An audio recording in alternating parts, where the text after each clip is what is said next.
सबसे पहले आज की तमाम बड़ी खबरें नॉन स्टॉप न्यूज में। उत्तर प्रदेश लव जिहाद के खिलाफ कानून बनाने वाला देश का पहला राज्य होगा।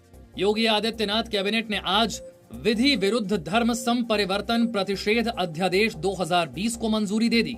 राज्यपाल की सहमति मिलते ही यह अध्यादेश कानून बन जाएगा।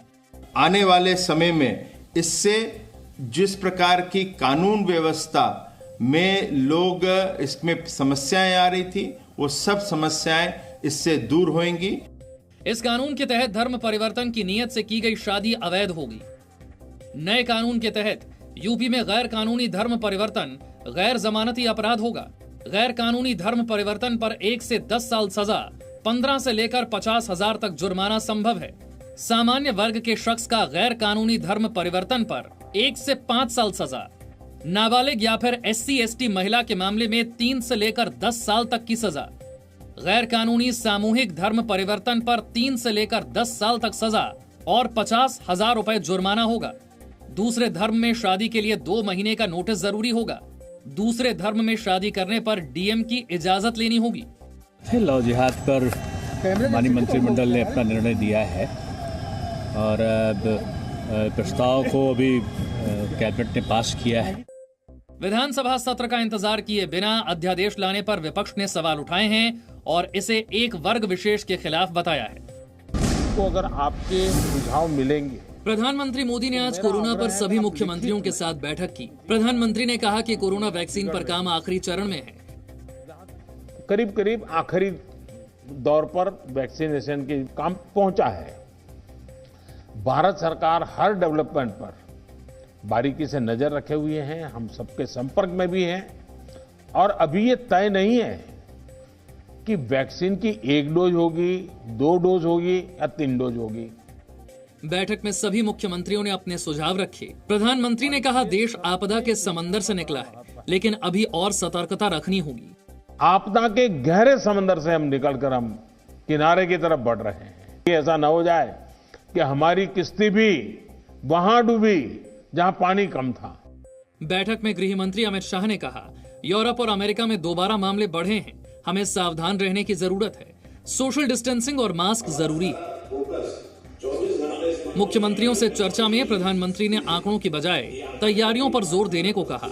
इसी पर उन्होंने हरियाणा के मुख्यमंत्री को टोका भी। अब आपकी दृष्टि से क्या हो रहा है, जो प्रयास क्या करेंगे? भारत सरकार ने आज चीन के 43 और मोबाइल ऐप्स पर प्रतिबंध लगा दिया। चीन के जिन 43 मोबाइल ऐप्स पर रोक लगी है, उनमें स्नैक वीडियो, वीडेट, Alibaba Workbench, Alipay cashier जैसे ऐप शामिल हैं। सरकार के मुताबिक ये चाइनीज ऐप देश की सुरक्षा और अखंडता के लिए खतरा हैं। पिछले 5 महीने के दौरान भारत में चीन के 267 मोबाइल ऐप्स पर प्रतिबंध लग चुका है। 29 जून 2020 को 59 मोबाइल ऐप्स, उसके बाद 27 जुलाई को 47 मोबाइल ऐप्स पर रोक लगी। 2 सितंबर को सबसे ज्यादा 118 मोबाइल ऐप्स पर प्रतिबंध लगाया गया था। सेना अध्यक्ष जनरल मनोज मुकुंद नरवणे ने आज देश के पूर्वोत्तर इलाकों में सेना की तैयारियों की समीक्षा की। जनरल नरवणे पूर्वोत्तर राज्यों के 3 दिन के दौरे पर हैं। अपने दौरे के दूसरे दिन सेना अध्यक्ष जनरल नरवणे असम के दीमापुर पहुंचे। सेना के अधिकारियों ने उन्हें असम, नागालैंड, मणिपुर और अरुणाचल प्रदेश सीमा पर सेना की तैयारियों की जानकारी दी। सेना अध्यक्ष को जारी नागा शांति वार्ता के बारे में भी जानकारी दी गई। सेना अध्यक्ष जनरल नरवणे कल मणिपुर और नागालैंड का दौरा करेंगे। भारत ने आज सुपरसोनिक ब्रह्मोस क्रूज मिसाइल का एक और सफल परीक्षण किया। यह परीक्षण अंडमान निकोबार द्वीप पर किया गया। सतह से सतह पर मार करने वाली ब्रह्मोस के इस नए संस्करण की मारक क्षमता 290 से 400 किलोमीटर और इसकी रफ्तार ध्वनि की रफ्तार से 3 गुना ज्यादा है। LAC पर चीन से तनाव के बीच भारत 2 महीने से लगातार मिसाइल परीक्षण कर रहा है। इससे पहले 18 अक्टूबर को ब्रह्मोस का अरब सागर में नौसेना के युद्धपोत से और 30 अक्टूबर को बंगाल की खाड़ी में सुखोई लड़ाकू विमान से परीक्षण किया गया था। LOC के पास आतंकवादियों की मूवमेंट का पता चलने के बाद सेना ने पाकिस्तान सीमा पर सतर्कता बढ़ा दी है। खुफिया जानकारी के मुताबिक भारतीय सेना को LOC के पार 20 लॉन्चिंग पैड पर आतंकवादियों की हलचल दिखी है। इसमें करीब 150 आतंकी दिखे हैं। नौशेरा से सटे लॉन्चिंग पैड पर करीब 15 आतंकियों का एक ग्रुप देखा गया। पुंछ से सटे बालनवाली डोक, जबरी ढोक और कोपरा में करीब 60 आतंकी देखे गए हैं। कृष्णा घाटी से सटे इलाके में करीब 20 आतंकी देखे गए हैं। तरकुंडी और निकियाल के आतंकी लॉन्चिंग पैड पर करीब 40 आतंकियों को देखा गया है।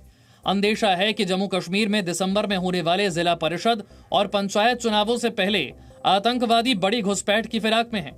नगरोटा में जैश के 4 आतंकियों के एनकाउंटर से यह साफ भी हो चुका है। जैश के चारों आतंकियों ने सांबा में सुरंग बनाकर घुसपैठ की थी। कांग्रेस पार्टी ने नया अध्यक्ष चुनने की तैयारी शुरू कर दी है। दिल्ली में आज कांग्रेस की केंद्रीय चुनाव समिति की पहली बैठक हुई। बैठक में जनवरी-फरवरी 2021 में संगठन चुनाव कराए जाने पर चर्चा हुई। सूत्रों के मुताबिक कांग्रेस ऑनलाइन वोटिंग से नया अध्यक्ष चुन सकती है। ऑनलाइन वोटिंग पर अंतिम फैसला CWC का होगा। मतदाताओं की डिजिटल लिस्ट तैयार कर ली गई है। CWC से मंजूरी मिलते ही 15 दिन के अंदर चुनाव होंगे। 2019 के चुनाव में हार के बाद राहुल गांधी ने कांग्रेस अध्यक्ष पद से इस्तीफा दे दिया था। तब से सोनिया गांधी पार्टी के अंतरिम अध्यक्ष हैं। नेशनल कॉन्फ्रेंस ने रोशनी जमीन घोटाले में फारूक अब्दुल्ला के शामिल होने की खबर को झूठा और बदनाम करने की कोशिश बताया है। नेशनल कॉन्फ्रेंस ने बयान जारी कर कहा है कि फारूक अब्दुल्ला ने श्रीनगर या जम्मू में अपने घर के लिए रोशनी योजना का लाभ नहीं लिया है। इससे पहले केंद्रीय कानून मंत्री रविशंकर प्रसाद ने सवाल उठाते हुए अब्दुल्ला परिवार पर भ्रष्टाचार का आरोप लगाया था। उन्होंने कहा कि फारूक अब्दुल्ला रोशनी एक्ट के तहत अपनी रोशनी बढ़ा रहे थे। ये किस तरह का एक्ट था? क्या बेनामी के लोग बेनिफिशियरी थे? ये है बड़े सवाल ना। कोई गरीबों को दी गई ऐसी बात तो नहीं आ रही है ना। और दूसरा मैंने बताया कि जमीन खरीदा 3 कनाल, इंक्रोच किया 7 कनाल। तो ये बातें कश्मीर की जनता के सामने आनी चाहिए और देश के सामने भी आनी चाहिए। जम्मू कश्मीर हाईकोर्ट ने हाल ही में रोशनी एक्ट को असंवैधानिक बताते हुए इसे रद्द कर दिया था। चक्रवाती निवार तूफान कल आंध्र प्रदेश, तमिलनाडु और पुडुचेरी में दाखिल हो सकता है। तीनों राज्यों में NDRF अलर्ट पर है। चेन्नई में आज से बारिश शुरू हो गई। मौसम विभाग के मुताबिक कल हवा की रफ्तार 100 से 120 किलोमीटर प्रति घंटा रह सकती है। तूफान से निपटने की तैयारी पर प्रधानमंत्री मोदी ने आज तमिलनाडु और पुडुचेरी के मुख्यमंत्रियों से बात की और केंद्र से पूरी मदद का भरोसा दिया। मैंने आज 2 आदरणीय मुख्यमंत्री जी से बात की थी। आंध्र के मुख्यमंत्री जी से अभी इसके बाद बात करूंगा। लेकिन सबके लिए पूरी तरह भारत सरकार और राज्य सरकारें मिल करके और पहला काम खाली करवाना, लोगों को बचाना, इस पर हमारा जोर रहे। निवार तूफान से 6 से 10 सेंटीमीटर बारिश का अनुमान है। पुडुचेरी में धारा 144 लागू की गई है। पुडुचेरी में सभी संस्थान कल बंद रहेंगे।